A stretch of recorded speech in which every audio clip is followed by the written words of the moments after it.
All right. So I just hit the recording on. And by the way, I try to record all of our sessions, and I put them on your class portal. So like when you go to, if you missed a lecture or something like that, and you want to look things up, you always can get like a YouTube and all of our classes and things like that, and you can just grab that from a previous week.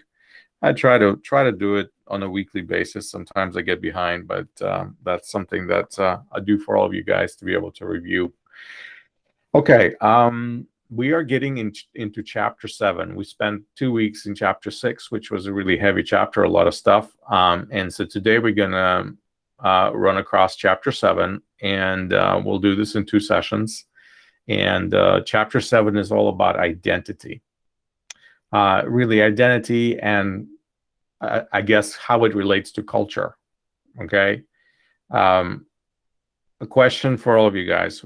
You read the chapter. Why in the world do you think we are studying culture and identity in a class that is called communication class?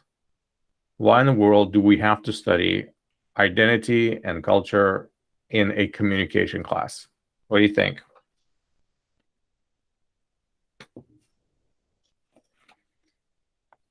Anyone who wants to answer, just jump in.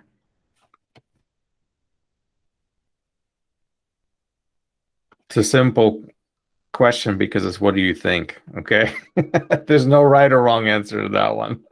I just want to hear your thoughts. Why would we study culture and identity in a class on communication? What does that have to do with it?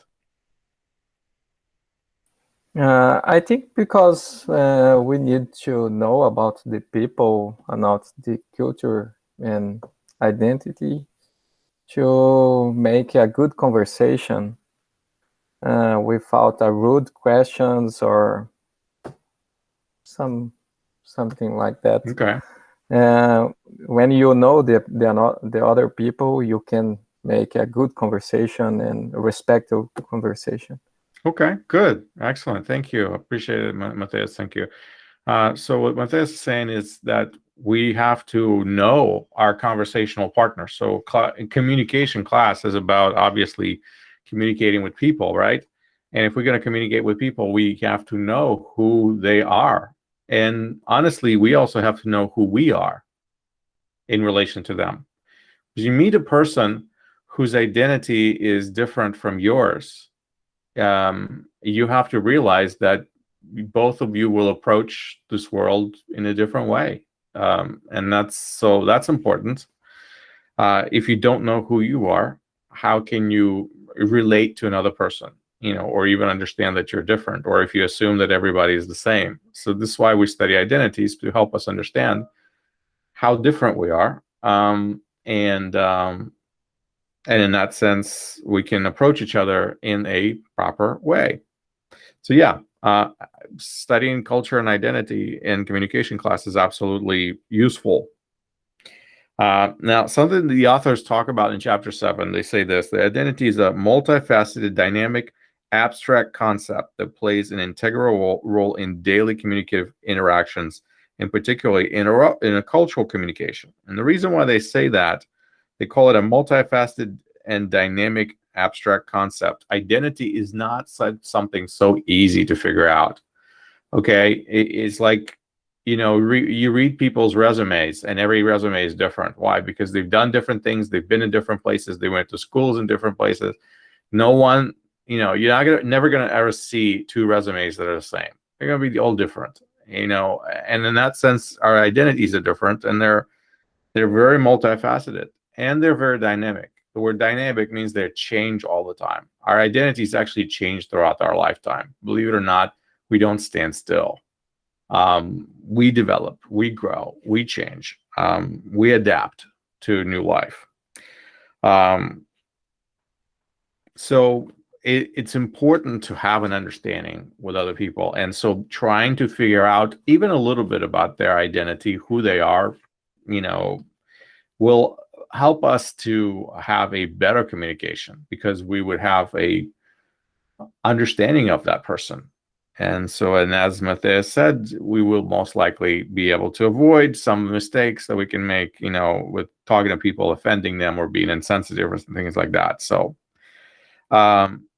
there's another aspect to studying identity that I wanted to bring up, and this is something that the authors highlight here, is the fact that a lot of people do not have this very simple identity. Identities are becoming more and more complicated because we have very binational and multi-ethnic identities now emerging because of the world that we live in, because of globalization, because people migrating, and they're mixing more and more. The cultures are mixing more and more. Identities are not so nice and neat. You used to be able to say, okay, this person is so and so, they're from such and such place. That means this is what they think, this is what they believe, this is kind of who they are. But our world is so different. We have so many multicultural identities now, where a person is born in one place, lives in another place, and spends most of his time with people who are from yet another place. And all of that affects you, all of that changes you. People marry now across cultural lines, where it used to be where people just got married with people who are just like them.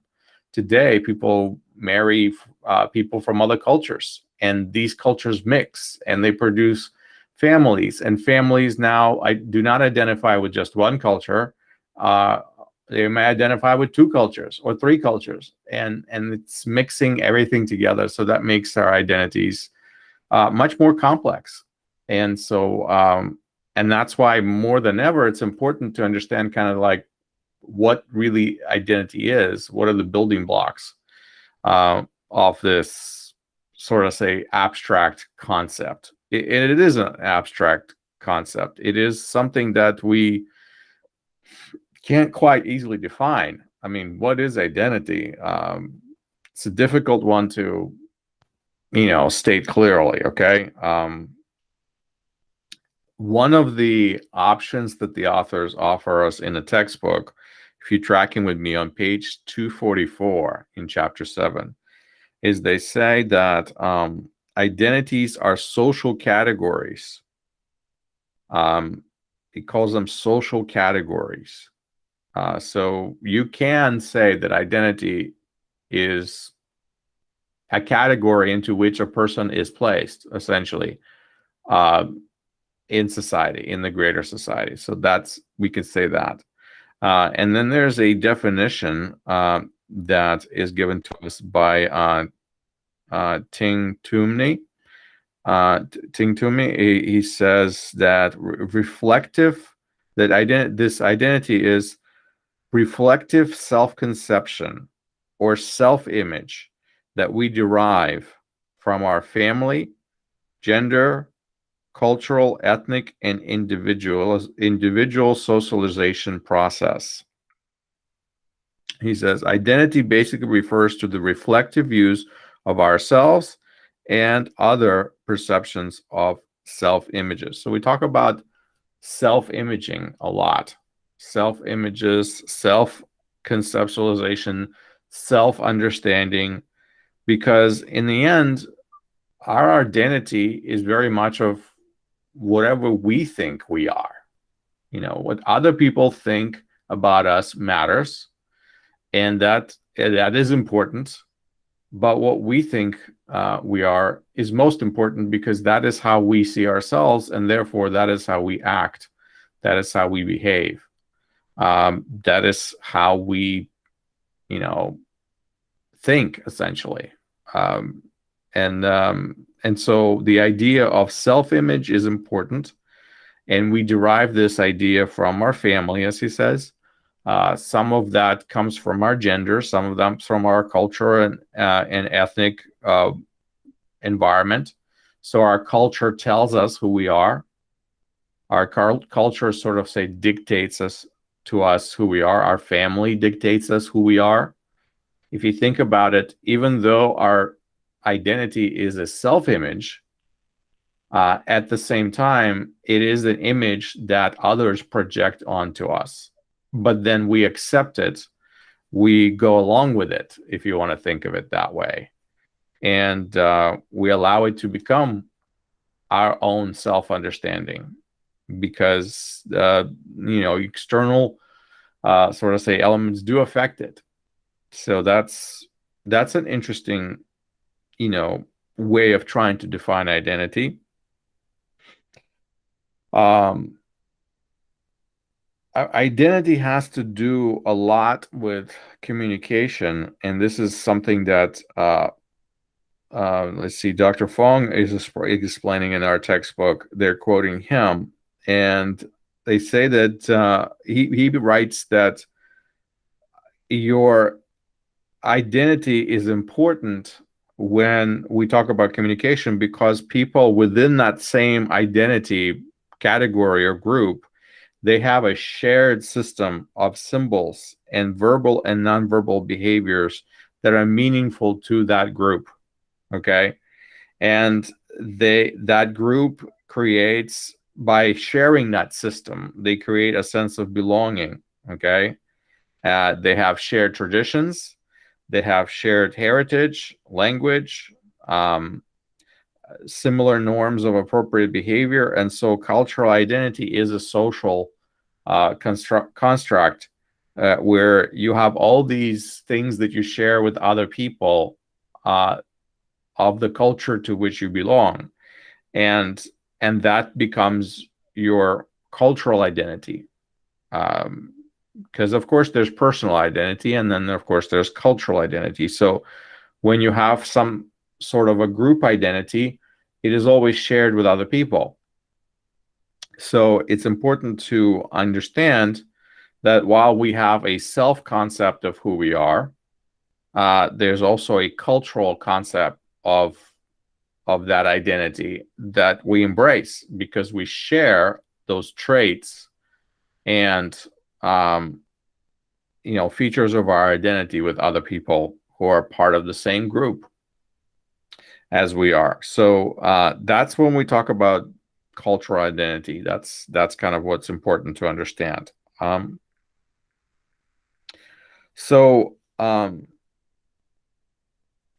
Something that the professors who wrote this book talk about in here as well, and I've already mentioned, is the dynamic nature of identity, that we actually go through life and we continually acquire new identities and discarding old ones. It's kind of a funny thing to think about it, because a lot of times people think, well, I am who I am, and that's it. Well, not really, because you are who you are right now, but as you move in life, your identity changes. I mean, just think about it. Once you were a child, and your identity was to be a child, and you were a son, you were a daughter, you grew up, you got married, you have your own children, you have your own family. Now your identity is still a child to your parents. You will always be their child. You will always be their son and daughter. But now you have your own sons and daughters, and now you're also a parent. Your identity just changed. And someday you may become grandparent, and so on and so forth. You don't actually ever stand still, because your roles in societies change. Because you progress, your identities will also progress and change. So somebody who just enters college, and then they exit college, their identity may change over their period of just going to school, because of the things they learned, the things that they've experienced, new friends they made, the kinds of sort of say life changes that they have undergone. And that's just a small time, essentially, if you think about it, in our lifetime. What's college? Just a short time, but it will affect you in many ways, and it will change you. So as we move through life, as we mature and grow older, we acquire new identities and we discard the old ones. So in that sense, it's important to understand that we never really stand still. A lot of times we make a rigid judgment about a person and we say, okay, this is who this person is. And then years go by. And what you have to realize is that person is not that same person that you knew years ago. They have changed. Their identity may have completely changed them, and so it's important to keep that in mind. Although we tend to think that people stay the same, and maybe some parts of their character are, in reality, nobody stands still. We're always changing as people, as who we are. We grow. Now, there are parts of your identities that are also tied to regional identity and hometown, home state identity, home country identity. So there are so many, sort of say, facets to your identity. Let's see.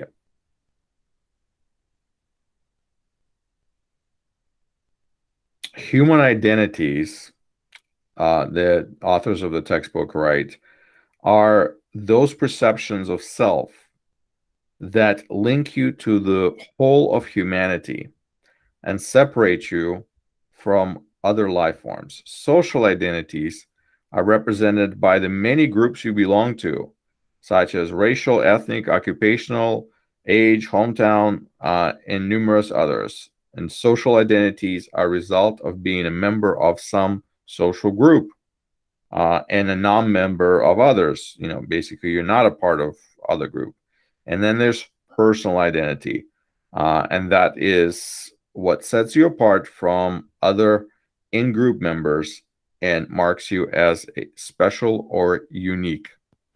So on page 245, the authors highlight these three identities that we all have, okay?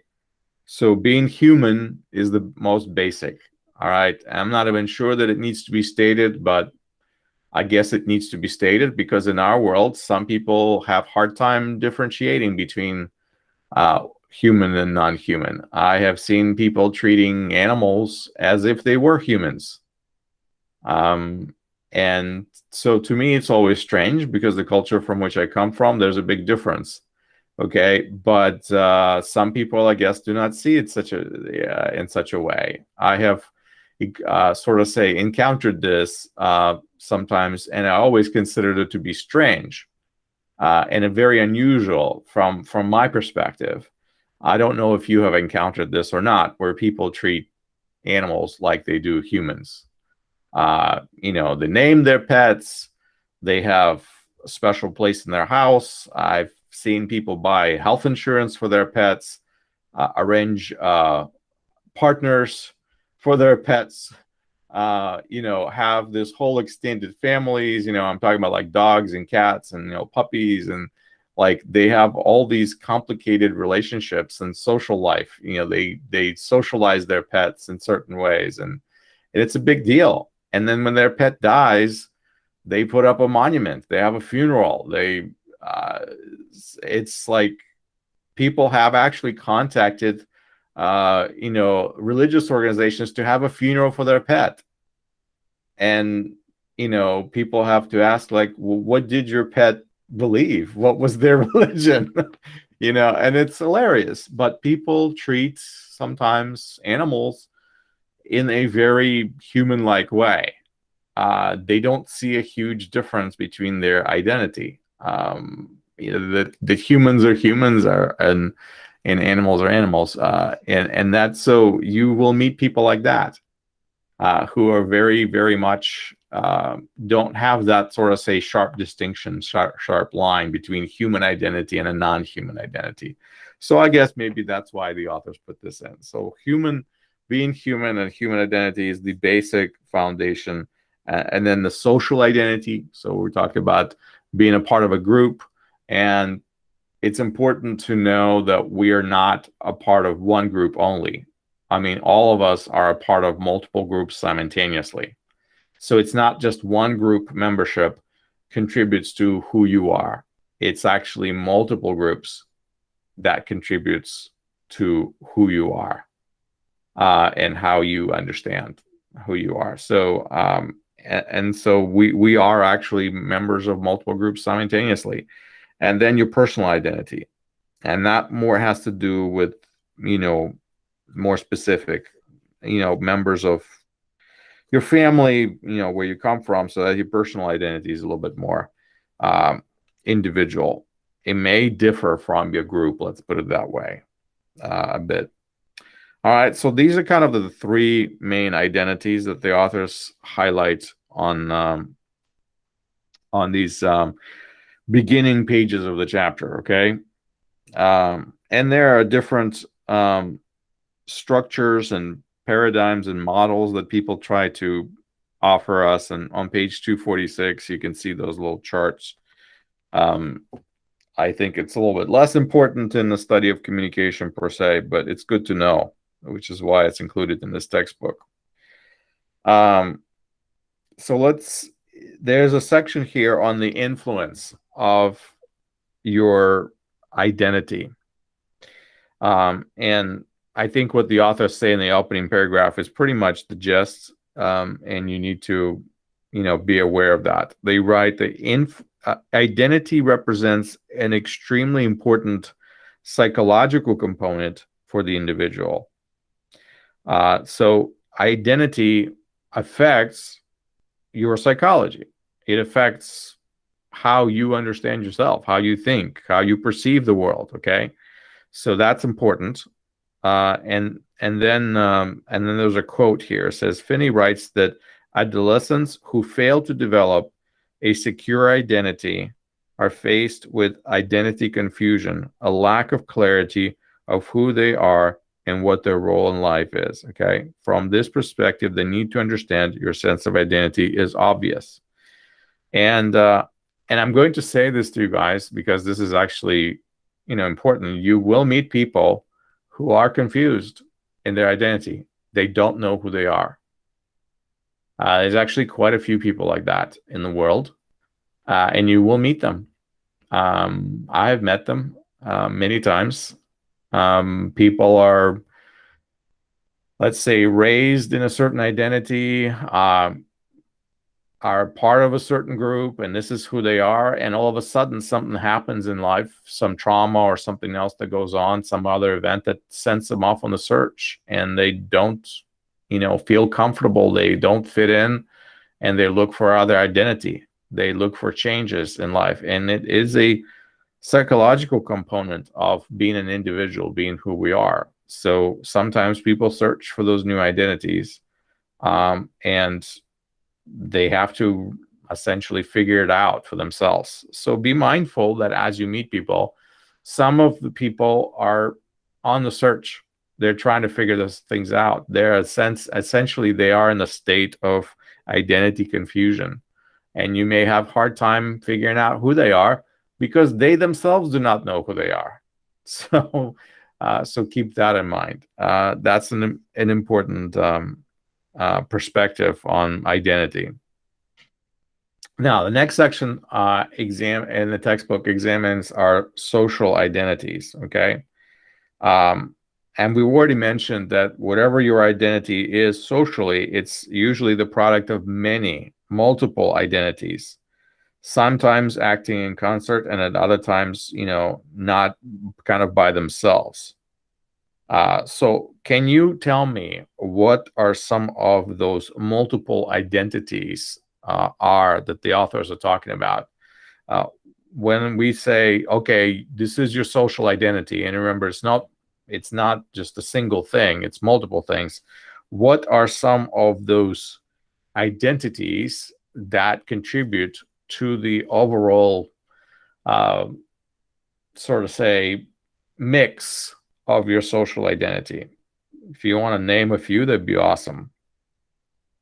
Which ones? Where do you draw on to be socially who you are?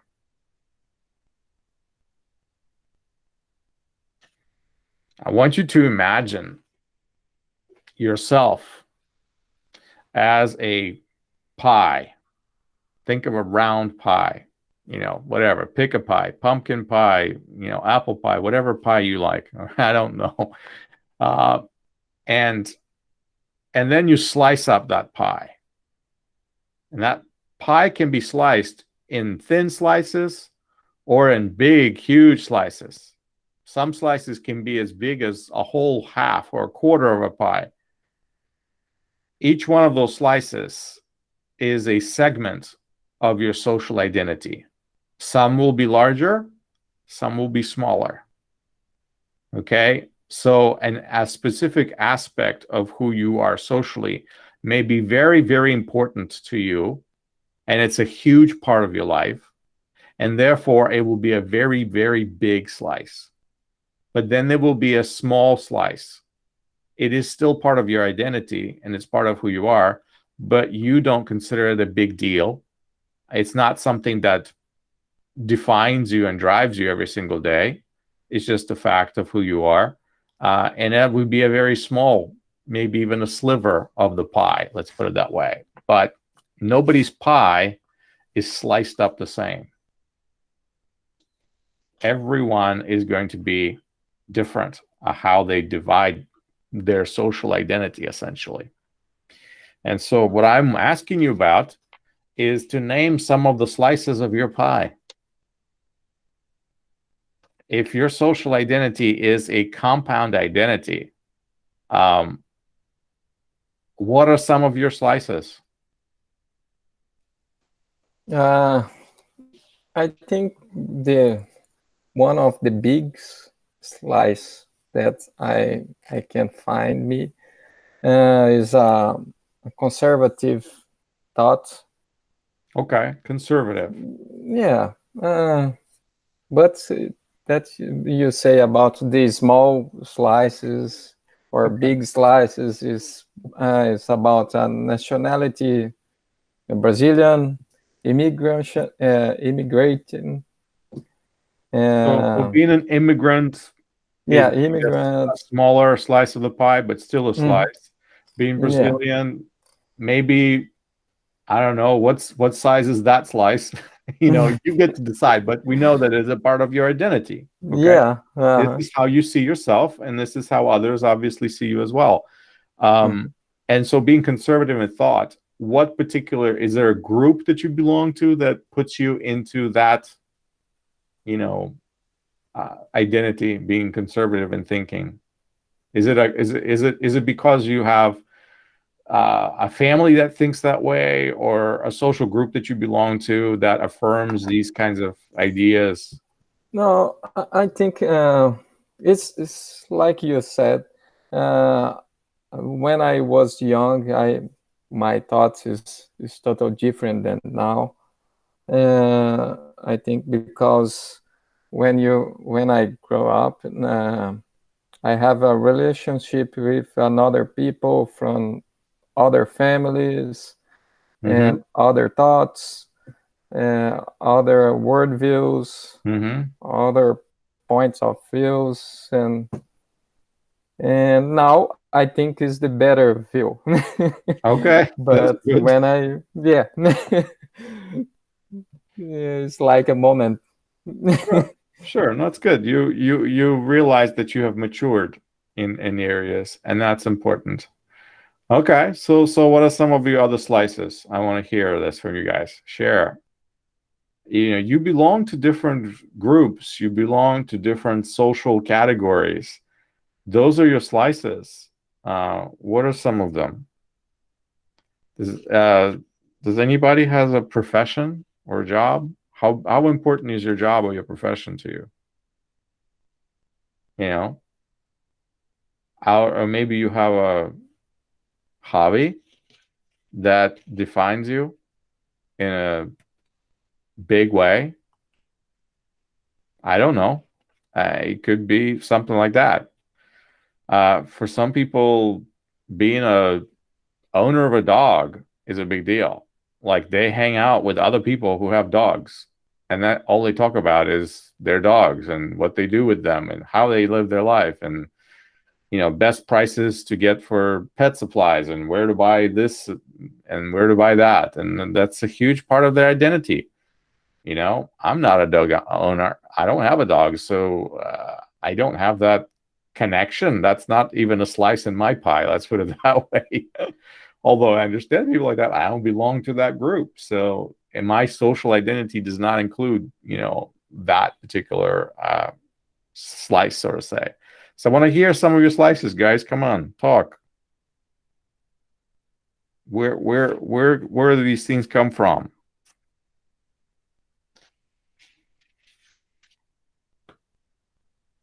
Come on. We're talking about you guys. What are some of your slices? I don't know, because everyone is going to be different. To somebody, being a female is a big deal. Or being a male is a big deal. They're part of this whole macho culture, and this is a big deal to them. Being a guy, how big is that slice? I don't know. With every person is different. So I want to hear some of your big slices. Religion is a big slice. Being a part of a religious group is a huge part of their identity. And if that was taken away, they wouldn't even know what to do with their life. Let's put it that way. I don't know. What are some of your big slices? Yeah, I think for me, my big slice is my family. I don't know if I think I'm right, but it's a big deal to leave your country, everything, Okay. your family, your friends, and your jobs, and move to another country, especially here, Okay. because we don't have the right to work here. Mm-hmm. I can tell my wife, she was a nurse in Brazil. Okay. Yeah, here she can't work here as a nurse. And Yeah, so she needs here's the to question: make. does she And struggle with that? yeah, she struggles. I hate this country. I will go back Because to Brazil. a And big part of her identity is her job. yeah, That's one thing she cannot do. yeah, That's very frustrating yeah, to a person who sees themselves as a nurse. If she's yeah, a nurse, that's who she is. And now yeah, she can't do the one thing that makes her feel who she is. yeah. That's This frustrating. I this could see how really that interesting. personally, Yeah, psychologically, it's hard now for her to live life not to be who she is. yeah. This is hard, but yeah, it's different because I love here this country. I like here, Sure. but it's different. What she think one way, and I think the Yeah. different way, and it's it's I'm just gonna suggest, Addison, just for the well-being of your wife, for her to maybe volunteer somewhere. I mean, I know if you're in this country and you don't have a permission to work, legally, you can't go to the hospital and get hired as a yeah, nurse, obviously, things like that. yeah, But if she can even volunteer somewhere, and that will give her an opportunity to be herself. yeah, There are organizations and charities that would happily accept her help and her expertise and knowledge, that she has, and that would make her feel better about herself, honestly, because we can't stop being who we are. And if your job and your occupation is such a big part of your identity, then how do you get away from it? You can't. So anyway, that's my kind of, suggestion, advice, because I'd hate for her to be frustrated and unhappy. yeah. I could see how that could be a huge problem. But there are solutions. There are solutions. Yeah. Anyway, that's just a thought. Take it or leave it for what it is. Sometimes, sometimes I have these brilliant advices for people. Okay, awesome. Thank you, Edison. That's a good perspective. So, anybody else? What are some of the big parts of your identity that you can think? What are your big slices? National origin, family origin is a big deal. For some people, that is a huge slice of their pie. And in fact, a lot of times it's what it is. So what are some of your big slices? I just want to hear from you guys. Make sure, especially those of you who don't have cameras on. I don't know if you're asleep or taking a shower. I have no idea. Yeah, for me, I had the same thing. The Adilson and Matthews, Uh-huh. and my family is my big slice. But for a long time, yeah, I had a problem. I don't know if it's a problem, and between the church and my family. Uh-huh. Yeah, because we have a lot of relationship the people in the church. Yeah. And sometimes we disbanded a lot of time and for care the people, for to get the people, and forget our family. Right. I think so. This is the cause the big problem in the, the family, the other peoples, and the big slice is our family. But we have this divided the between the church. For me, the church and the family. Okay. A conflict. You have a conflict, is what you're trying to say, where family and church compete for loyalty, right? Right. Which one is primary? Mm-hmm. Is that it? So just and this happens in church a lot. Why? Because of the teachings in the Gospels. Jesus says, if you do not leave your father and your mother and follow me, Mm-hmm. what does it say in the Bible? You are not worthy, right? And so people use that and say, look, church is more important than your family. Otherwise, you're not worthy. I have news for you. That is not what Jesus was talking about, but but that is being used a lot of times to create a conflict between family and church. Church is supposed to be, religious identity is supposed to be important. And so what do you do when those two things clash? Especially, what do you do when your family do not believe the way you believe, and they don't even belong to the same, religious organization or entity? You're not on the same page. What do you do? How do you choose?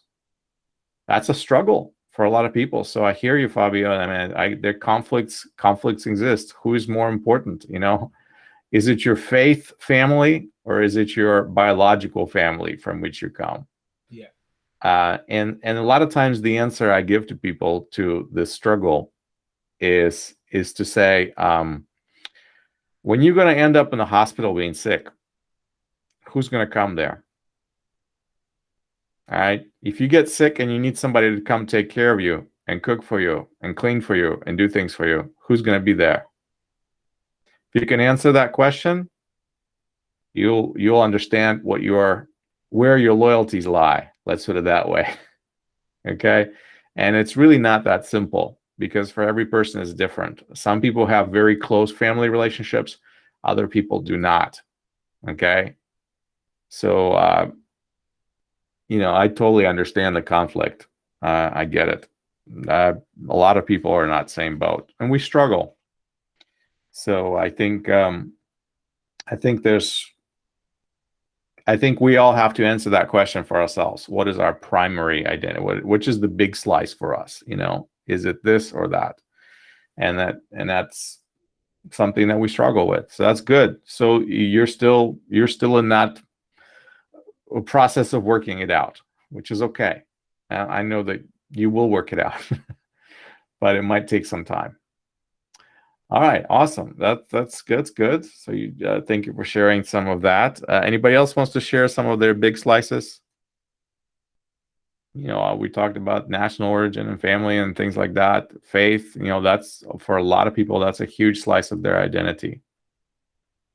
Job, occupation, huge slice of their identity. For some people, it's hobbies. I don't know. Some people like sports, and that's all they think about. That's all they ever talk about. I meet people, and all they want to talk about is sports. And I ask them, don't you ever do anything else in your life? No, they just go to work. Then they come home and watch sports on TV or something like that. And that is a huge part of their life, but it's not something I share with them. So it's difficult for me sometimes to connect with people on that level. So you learn this. Now, why are we learning all this? Because in communication, you're going to meet people with divergent identities, something really important to them where it's not really important to you. And you have to find a way. How do you have a relationship with a person like that? How are you going to frame it when you understand that this is a huge part of their life, and you really want to have a relationship with a person like that? Let's say they're a huge baseball fan or something like that. Well, you know what? Maybe you just get a couple of tickets and take them to a baseball game, because it means the world to them.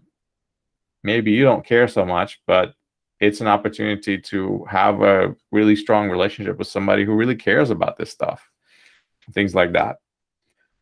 All right, I can't seem to get you to talk anymore. All right, so I have to move on. Okay. So page 248. A racial identity is one of the identities that this textbook presents. I'm gonna say these things about the concept of race. I'm actually not really big personally on race. I know a lot of people see race as something meaningful, as something very important. And historically, the concept of race grew from the European anthropologists, essentially. The concept of race is based purely on the outward appearance. Okay, these are biological features that you inherit from your parents, essentially.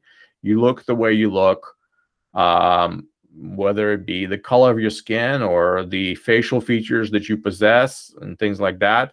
And of course, the national origin, all of that is important per se. But the racial classifications, when we talk about identity, they're not necessarily always true.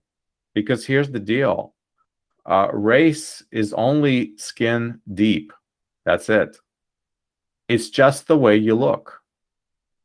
And maybe it's a part of your culture, and maybe if you grew up around other people who look just like you, it's a big deal, because at least you can be classified that way.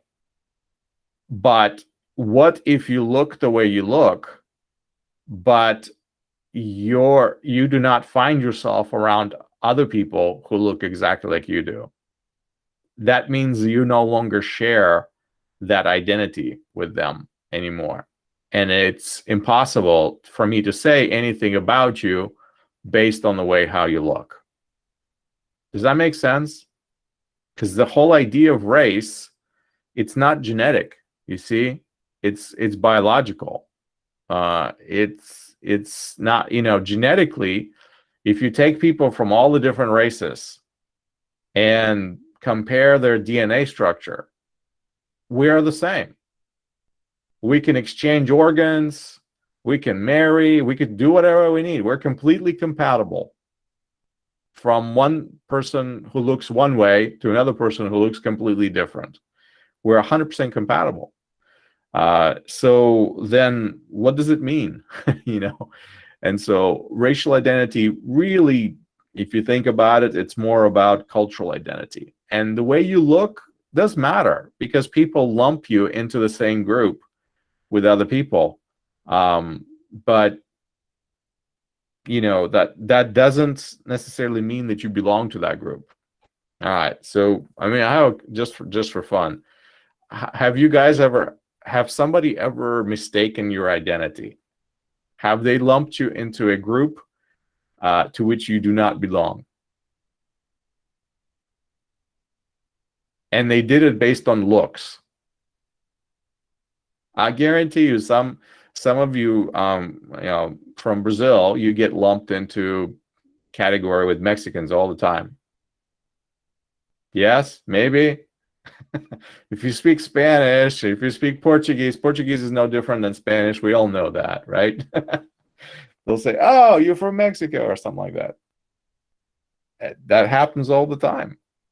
I have friends who look, a certain way, and just by the way they look, they're being put into a particular category. And they say, "I've never even been to a place like that.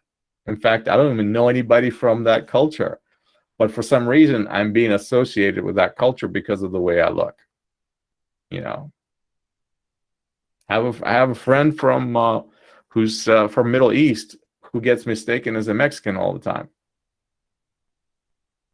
Because to people, he looks like Mexican. So they keep trying to speak Spanish to him. And he's like, "I have no idea what language you're even speaking. That is not the language I know." And so, but because of the way he looks, he just automatically gets put into the group with Mexicans. And it's very uncomfortable for him, because he gets mad. He's like, "Why do they always think I'm Mexican?" I said, well, because there's some features that you have that you happen to share with many people who come from Mexico to this country, and so it's a case of mistaken identity. That's okay. But so racial identity, this whole concept of race, it's kind of, based on personal external features and look, and it is a commonly used category, but I would say it's not really meaningful anymore.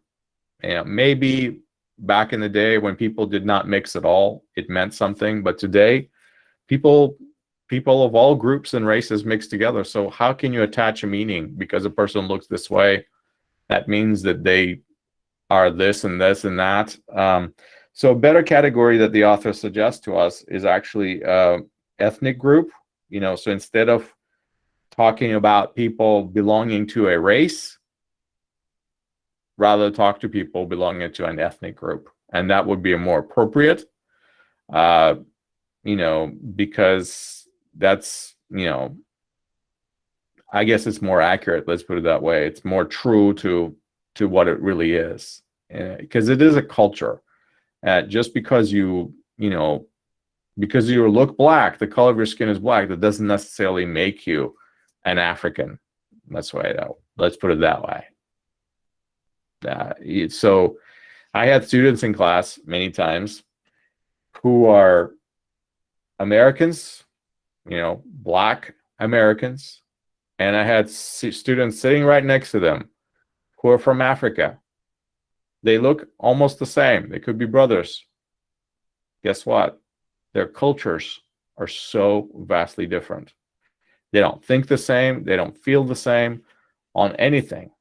They don't have the same family customs. They don't like the same things, not food, not anything. Like what they consider as attractive and aesthetic, completely different ideas. They look identical. They look like they could be brothers from the same family, but they're nothing alike. And so that just tells you that you can't just look at the person and say, okay, this is what they look like. That means this is who they are.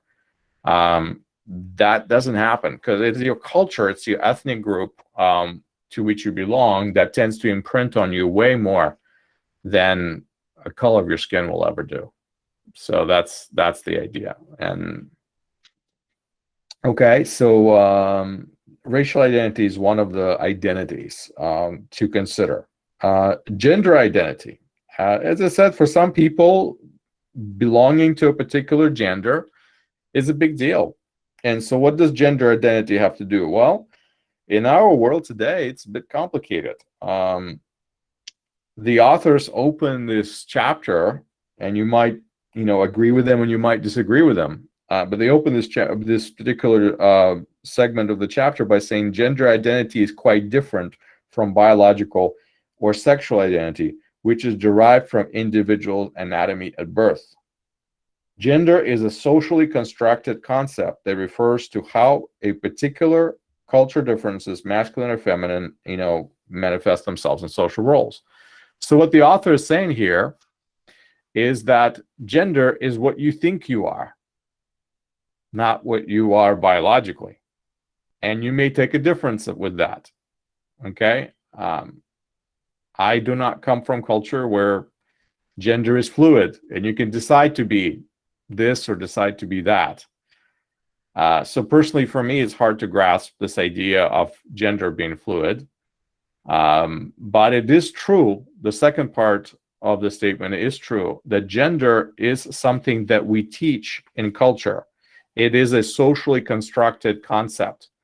We teach in our world, in our culture, what it means to be male, what it means to be female. We teach how males are supposed to act and how females are supposed to act. We teach how males are supposed to dress versus how the female is supposed to dress. So, but that doesn't take away from the biological factors. So the authors, here are trying to be generous in a sense that saying that your gender identity is not really tied to your biological anatomy.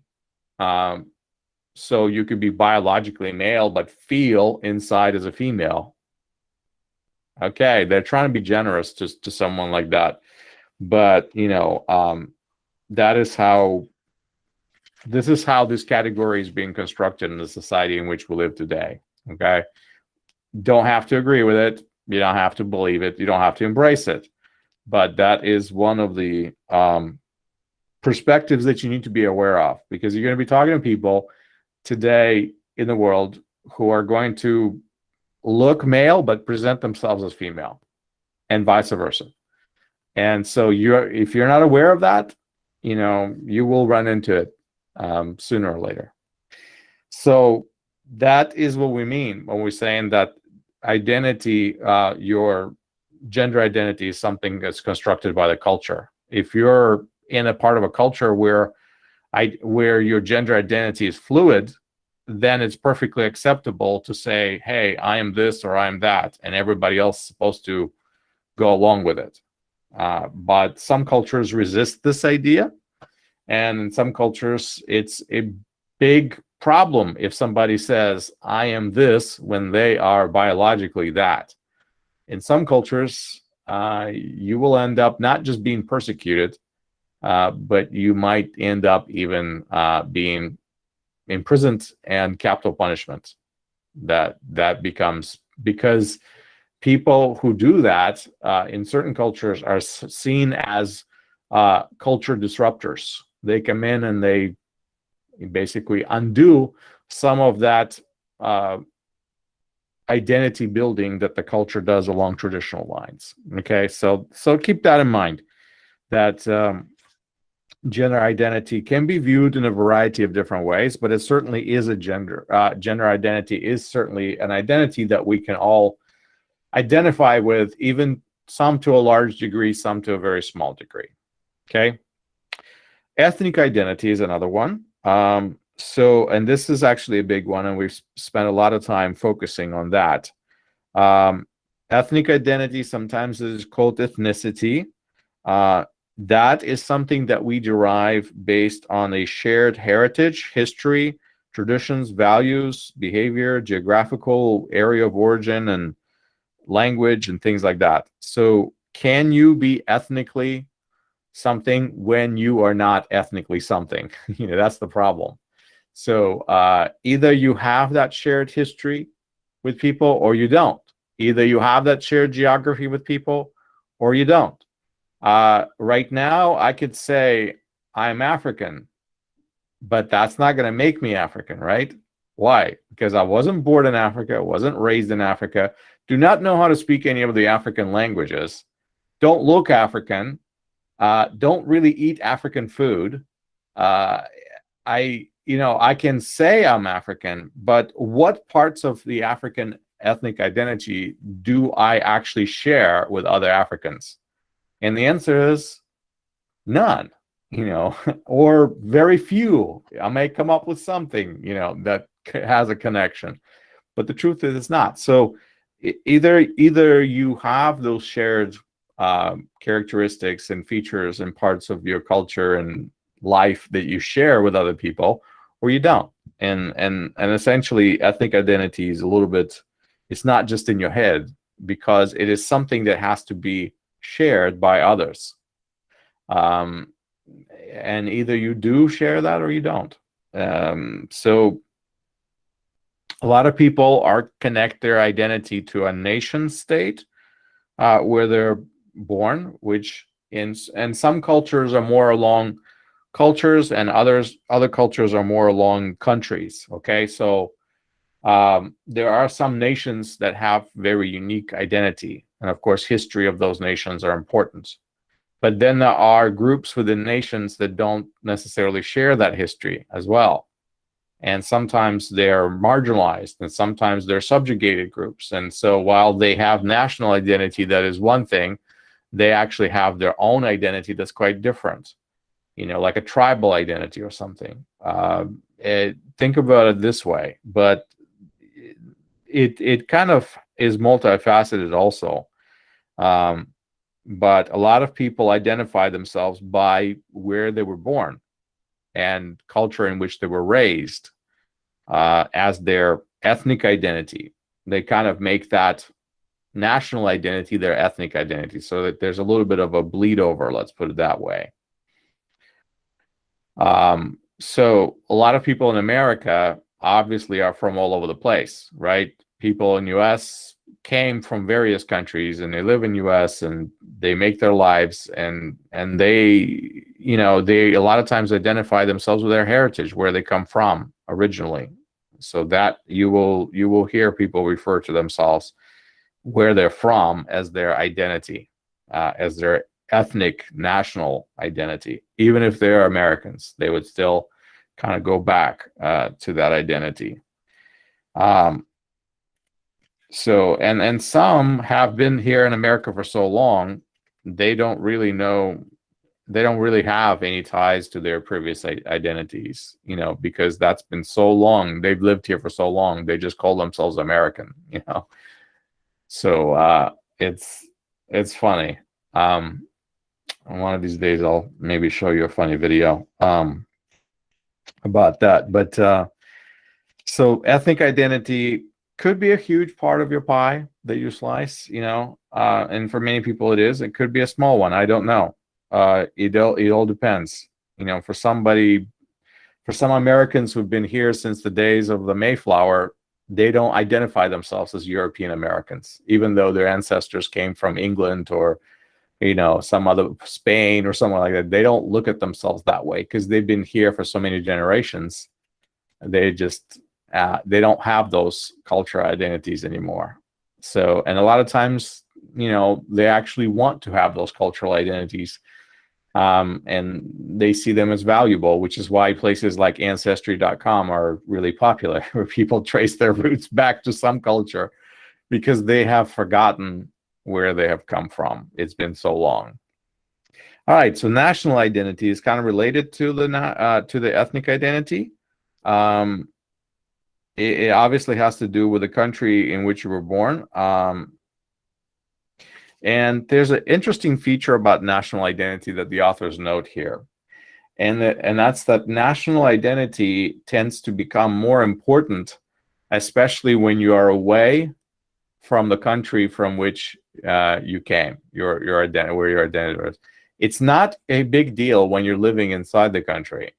But the moment you moved outside, all of a sudden being from somewhere becomes a big deal, because it becomes a way of how people see you and how you have to define yourself for other people all of a sudden, because that's something that's not shared anymore with other people around you. So it tends to become intensified. And then in some countries, and in some parts of the world, national identities are disappearing. A really good example that the authors are giving us in a textbook is about Europe. A lot of people from countries that are a part of the European Union no longer see themselves as along the lines of their national identities. You know, Germans may not see themselves as Germans, and French may not see themselves as French, and Dutchmen may not see themselves as Dutchmen. They see themselves as Europeans.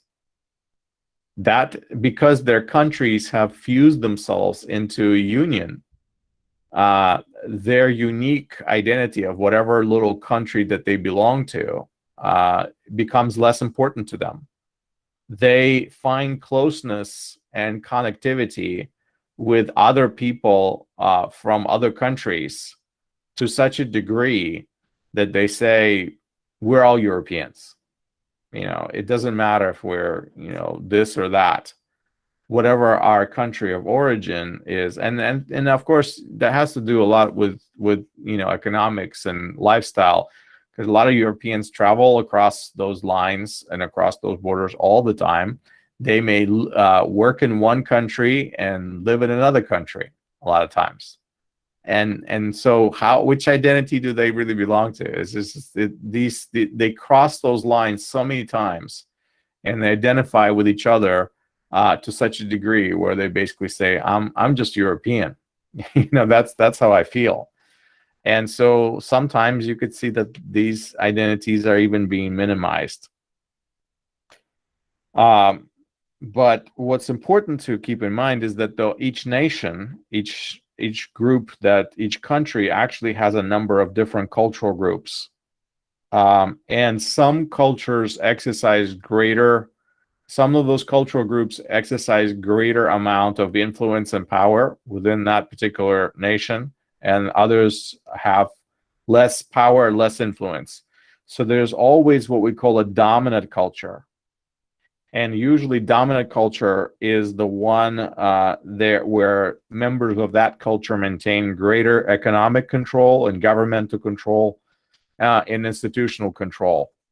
So there's always a dominant culture within whatever country that you are talking about. And it's usually a group of people of that dominant culture who pretty much set the rules. They pretty much run everything. So, you know, America being one example, think about it. You know, there is a dominant culture in America. And even though it is no longer, America is no longer really a, you know, European type country, it is Europeans who established it. And because they did, many of the cultural ways of America are the same with Europe. Same with Europe, the same heritage, same ideals. You know, Americans have developed their own culture beyond that, but there's still a lot of shared values with Europeans. And that becomes the dominant culture. So now if you look at the America and you actually look who lives in America, most of the people who probably live today in America do not have anything to do with Europe at all.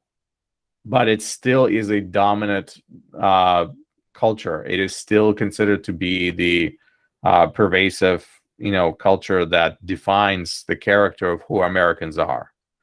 And even though they may not have anything to do with Europe anymore, it's still very Eurocentric, you know, Western civilization type, you know, culture. So that's what's called sometimes national character. Okay, national character. You have people from, you know, a domineering culture, a culture that maybe not dominating now, but maybe was dominating for a long time. And that contributes to what we call the national character. So I don't know if you can think of examples, other examples where you can see that. Do you know of example where there is a national character of a country where those people are no longer maybe, you know, in dominance, let's say numerically, but the culture is still very much affected by their previous dominance, let's put it that way. So that certainly can be seen in US, but I know that it's probably true in other countries as well. Okay, so that's national identity, and we talked about that. Then there's regional identity. Where you're from, even within the same country, makes a difference, right? Think about it. Are there different regions in the country where you come from? And are people from those regions perceived differently, maybe treated differently, maybe have different status based on where they come from? Think about it. Is there such thing? Does it matter where you're from within that country, which region, and what kind of a difference does it make? So what's the difference if people identify they're from the South, or they're from the North, or they're from that coastal region, or they're from the mountains? Does it make a difference? Can you guys have any examples for me where it makes a difference? What kind of difference does it make?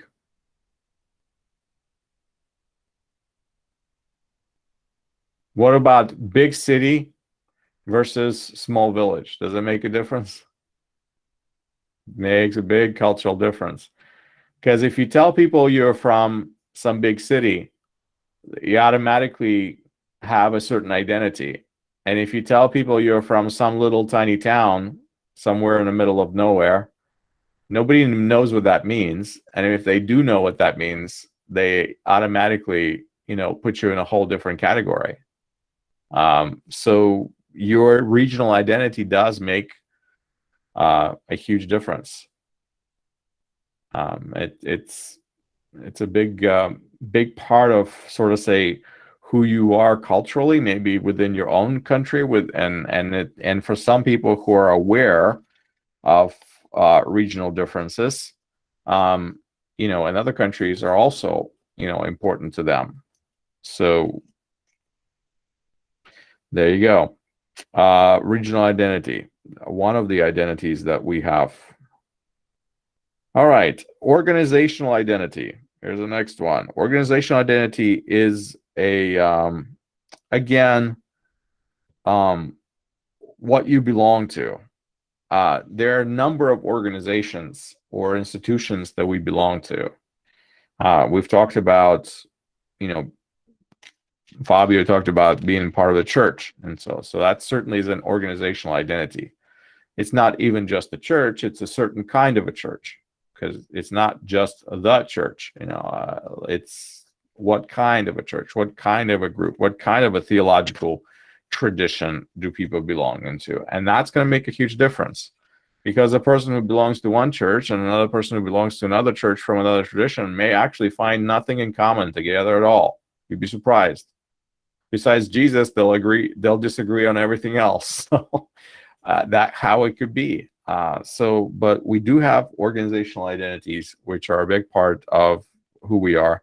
So a lot of times being a part of a particular company, a business of some sort, is a big deal. And for some people, it's more so than for others. I would say that for people who are from collectivistic cultures, their organizational identities are really important. Individualistic countries, not so much. So imagine, for Americans to imagine to work for the same company for 20 years, that hardly ever happens anymore. Americans change their jobs all the time. They don't have job company identity, let's put it that way, that's really strong. Although many companies try to foster company identity, and they want to keep some of their best employees, that's something people do not do. They do not stay in the same job. Because America is an individualistic country, in the end, what people look for is this working for me? Is this good for me? Is this a good job for me, or is this a bad job for me? It's all about them. And there's the loyalty to a company goes only as far as it does what they want it to do, right? And then if the environment in which they work becomes not helpful to them, then they say, okay, I'm going to go look for a new job. Person from a collectivistic society is more prone to stay at the same job for their entire life. They start and they end in the same exact company in which they started. And that's very normal, but for Americans, it's not. So it's your organizational identity could be a part of a business you work for. For a lot of Americans, it's not necessarily a company they work for, but it's a profession they work for. Like it's a job. Like somebody could say, I'm a banker. And that means they make work for Manhattan Chase company one time, and another time they go work for Fidelity. And then before you know, they end up working for Wells Fargo or something like that. And these are all still banking enterprises, and they still see themselves as professionally as the banker, even though they have changed companies multiple times. Well, because one bank is really not that different from another bank. It's still, a financial job, essentially. And so, but a organizational identity could be your job, and it could be another organization, essentially. Some people identify themselves as a particular company, and that's how they see it. But in collectivistic cultures, more so than individualistic cultures. All right, and that brings us to personal identity, and then we'll take a little break after this, guys. Personal identity is more about your view of self. How do you see yourself in relation to others? Okay, and that is a bit more harder to define, and definitely very unique. Most people cannot even define themselves from their personal identity perspective. If I was to ask people, tell me, what your personal identity is, and they wouldn't be able to do it because it's not that simple. And so a lot of times people have hard time expressing that. In fact, most of us would probably have a hard time expressing what exactly is our personal identity. In fact, if I was to ask you a question and you were to answer me properly, you probably would give me a whole list of things, and you would probably list all of the slices of your pie as your personal identity. That's what you're going to say. This is who I am. I am this, and this, and this, and that. And that one of them may be your professional life, and another one may be your religion or your ethnic origin, culture you come from, and things like that. And so all of those are going to be part of that, but it's going to be different for everybody. And so what's more important is, how do you see yourself, and do you even see yourself? Have you ever even taken an inventory of what your identity is really made up from? Because if you do, one thing that it's going to help you is going to help you to put yourself on a map, sort of say, at least when it comes to other people. Knowing who you are helps you to relate to the world better. Okay, I struggle with this a lot of times with my kids, and they ask me all sorts of questions, and a lot of times I have to answer them, this is not who we are. Our family identity, this is our family identity. They come to me, well, other kids do this and other kids do that, and so did this, and so bought that, and they went there and they did this, and I have to tell them, I said, this is not who we are. It's okay for them to do that, but this is not who we are. That's not what our identity is, and we can't be inconsistent, by trying to be somebody else, because we're not them. We're us, and so we have our own identity, sort of say, which does not put us in that same category. It does not allow us to do some of those other things that they do, that you see other families and other kids do. And then so after a while, they start getting it. After a while, the kids are like, they accept that answer, essentially, that it's okay to be different.